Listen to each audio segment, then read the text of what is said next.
बिहारी।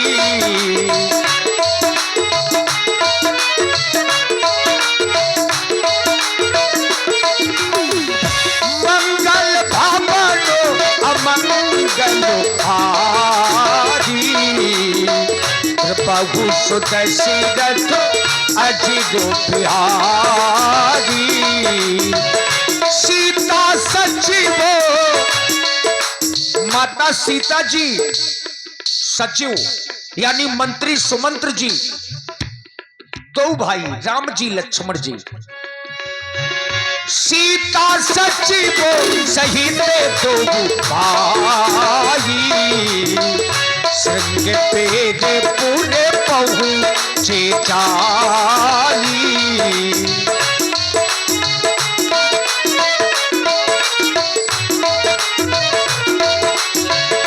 अच्छा, ये समाचार महाराज निषाद राज ने सुना कि राम लक्ष्मण जी सीता जी ये हमारे नगर की ओर आ रहे हैं। यह सुधि को है निषाद जब पाई। मुदित लिए प्रिय बंधु बुलाई। मुदित लिए प्रिय बंधु बुलाई।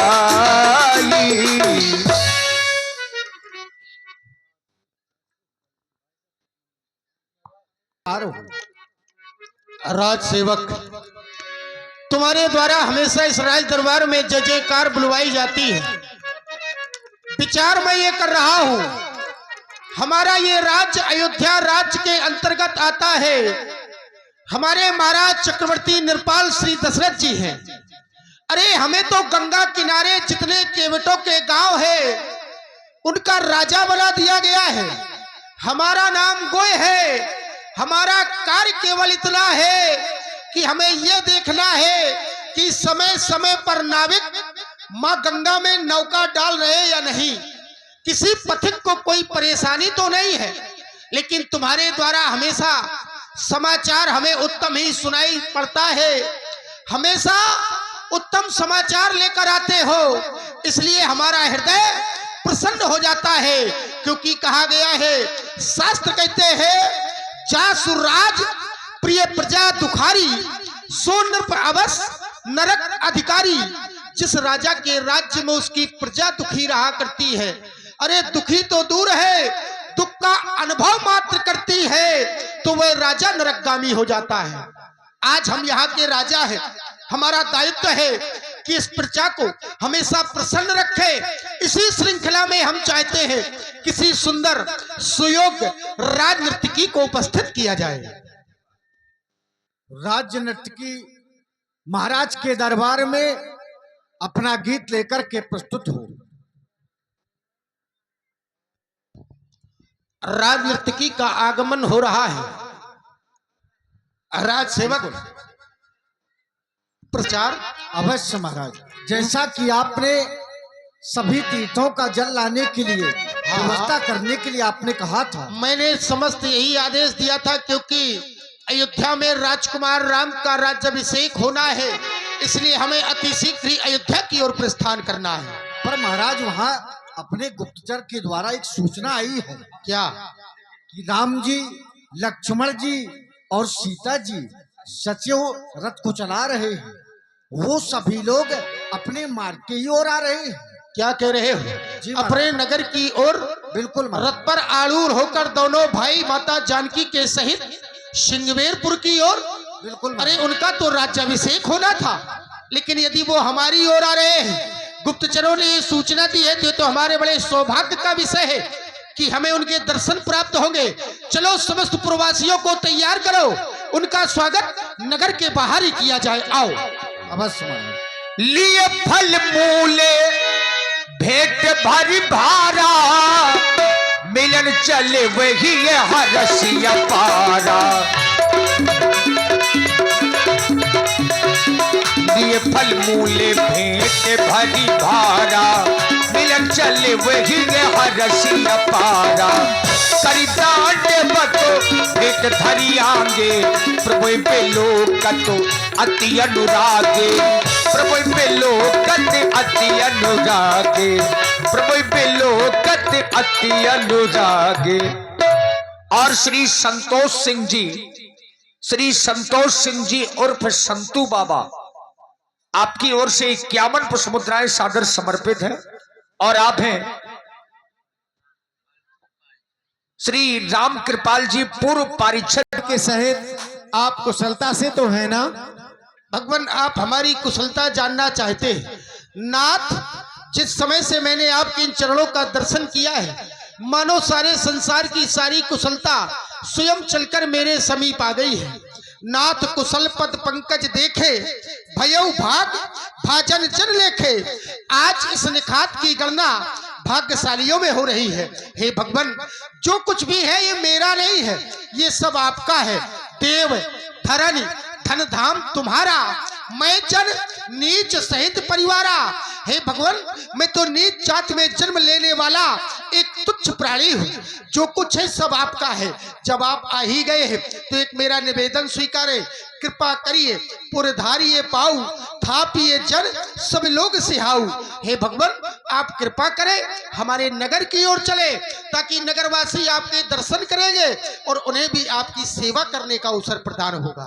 क्यों नहीं, ये तो ठीक हो, लेकिन इस समय तुम हमें देख रहे हो, हम अपने माता पिता की आज्ञा को मान करके 14 वर्षों के लिए इन्हीं वनों में आए हैं।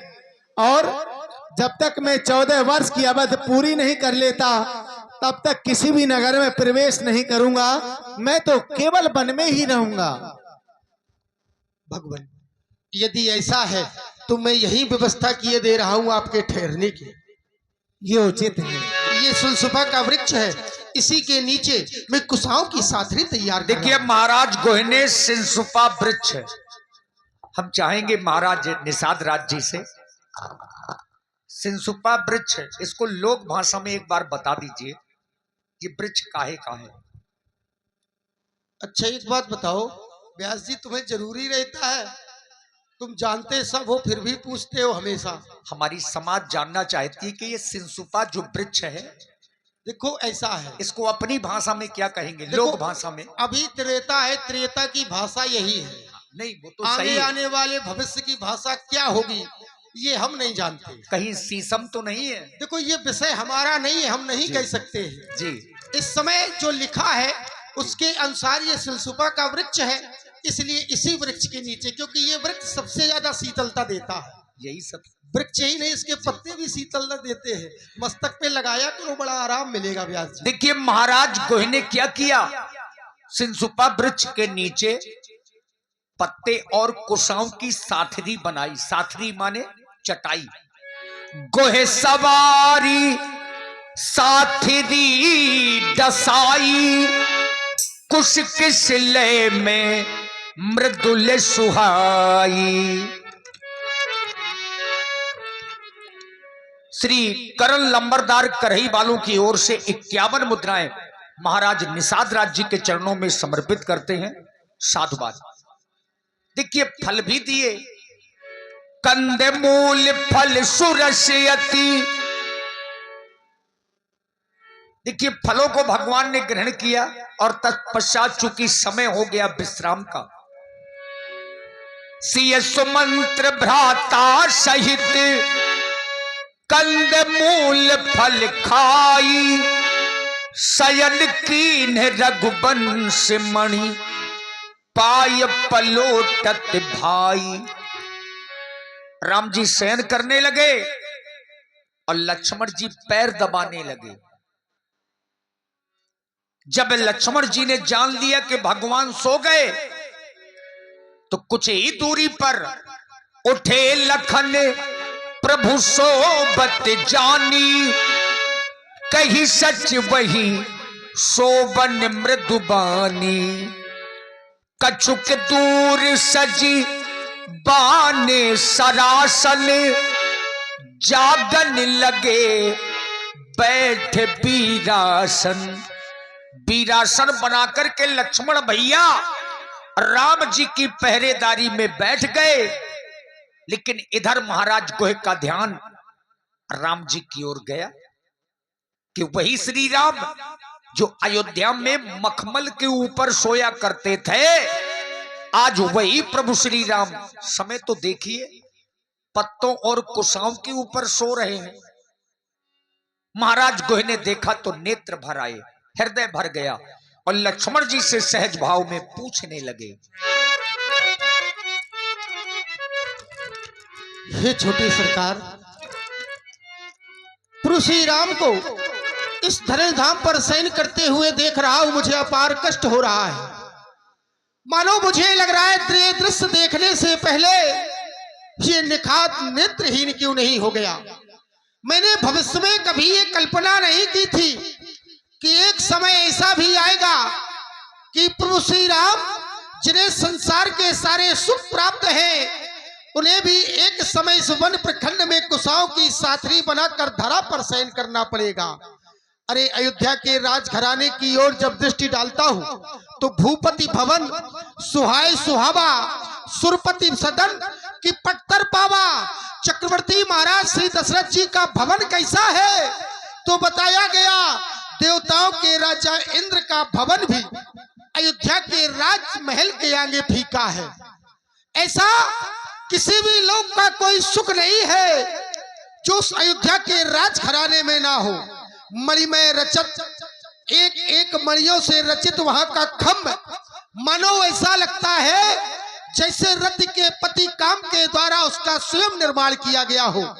मणिमय रचित चारु चौबारे, जहे रथपथ निज हाथ सवारे, मानो रति के पति काम के द्वारा उस अयोध्या राजमहल के एक एक खम्भ को स्वयं बनाया गया हो।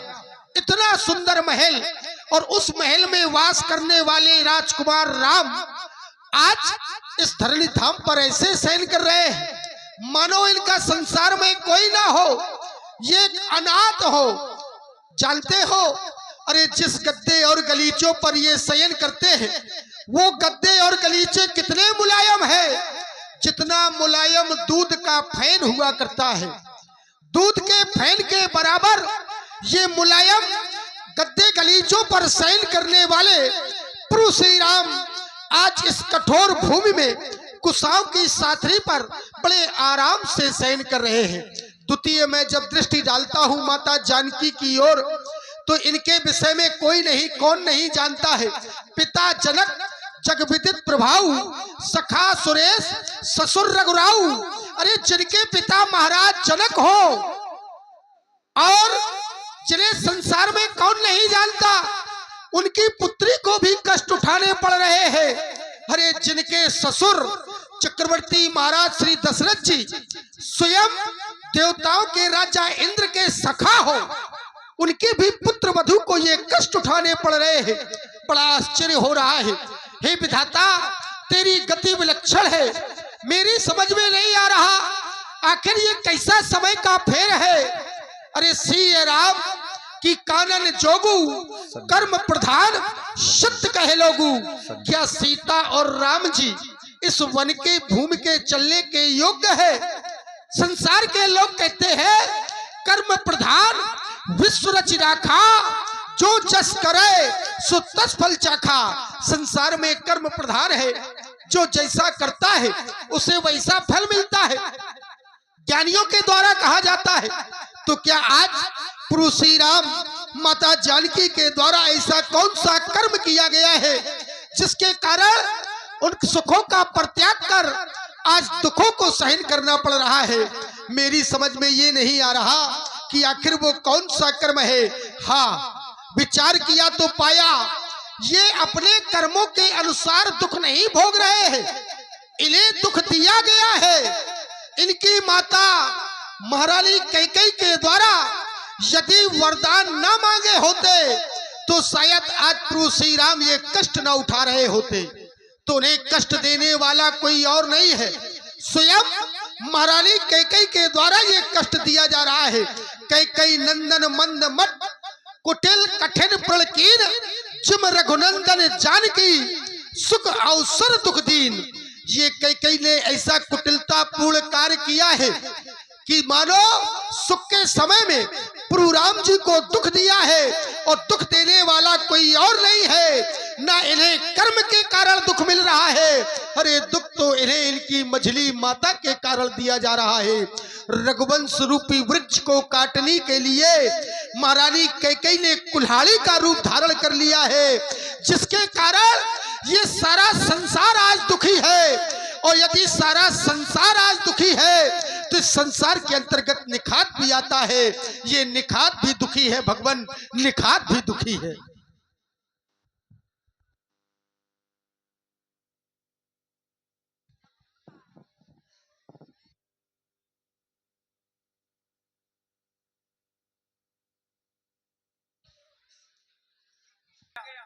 आप लोग सोच रहे होंगे कि राम जी और भला महाराज निषाद राज ये तो पहली बार मिल रहे हैं। ये पहली बार नहीं मिल रहे हैं। महाराज वशिष्ठ जी की पाठशाला में राम जी भी पढ़ने जाया करते थे और महाराज गोहे भी पढ़ने जाया करते थे। तो राम जी का जो संबंध है वो सखा भाव का है, दोनों मित्र हैं। लेकिन महाराज निषाद राज जी ने देखा कि हमारे राजा के पुत्र महाराज दशरथ जी के पुत्र पत्तों और कुशाओं में सो रहे हैं। तो अभी आपने सुंदर चर्चा सुनी, लेकिन भैया लक्ष्मण जी ने ज्ञान और वैराग्य की चर्चा के माध्यम से महाराज गोहे के मोह को दूर कर दिया। बोले लखन मधुरे मृदुबानी, ज्ञान विरागो भगति रस सानी। हे भैया निखात राज जी, आप माता कैकेयी को व्यर्थ में दोष दे रही हैं, क्योंकि इस संसार में विधाता ने जिसको जो लिख दिया है सो उसको अवश्य ही मिलता है। हमारी माता और पिताजी के द्वारा हमें 14 वर्षों का वन तो दिया है, लेकिन उसमें उनका कोई दोष नहीं है, क्योंकि हे भैया निखात राज जी, 14 बरस का वन दिया है पिता ने, माता ने वन तो दिया है, लेकिन उसमें उनका कोई दोष नहीं है, क्योंकि लेख नहीं मिट सकता जो लिख दिया विधाता ने। किसी के लिए बन होगा वो हमें मधुबन होगा वो, किसी के लिए बन होगा वो हमें मधुबन होगा वो।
आप व्यर्थ में माता कैकई को दोष ना दें, क्योंकि मोह निशा सब शोभन हारा, देखें स्वप्न अनेक प्रकारा, कर्म प्रधान विश्व रच राखा, जो जस करे सो तछ फल चाखा। देखिए राम जी का गुणगान करते करते भुमसारा हो गया। कहते राम गुण भा